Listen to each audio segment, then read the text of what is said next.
Divorce নিয়ে মুখ খুললেন ঐশী, অনামিকা ঐশী টিকটক করে পেয়েছিলেন পরিচিতি।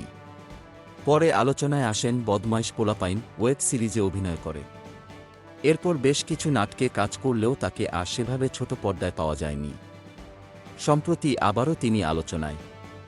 জানা গেছে, ভাঙনের মুখে সংসার। দেশের একটি গণমাধ্যমকে এ বিষয়ে ঐশী বলেন, আমরা এখনই এই নিয়ে কথা বলতে চাচ্ছিলাম না।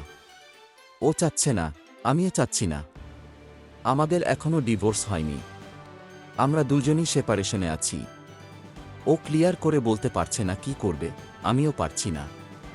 এটা দুজনের সিদ্ধান্তের বিষয়। তিনি আরও বলেন, আসলে আমাদের মধ্যে তেমন কিছুই হয়নি।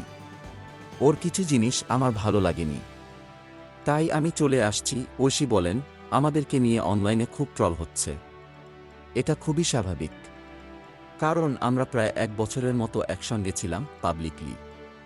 এখন মানুষ একসঙ্গে দেখছে না, তাই ট্রল করছে, করবেই। তারা আসলে আমাদেরকে আবার একসঙ্গে দেখতে চায়, কিংবা জানতে চায় আসলে কি হয়েছে আমাদের মধ্যে। প্রসঙ্গত, গায়ক আলভিকে ভালোবেসে বিয়ে করেন ঐশী, শুরু করেন সংসারও। কিন্তু কিছুদিন না যেতেই ভালোবাসার মানুষটির অনেক কিছুই মেনে নিতে পারছিলেন না তিনি, তাই শুরু করেন আলাদা থাকা। এখনও আছেন সেভাবেই। গোলাম মোস্তফা, ডেস্ক রিপোর্ট, বিই নিউজ।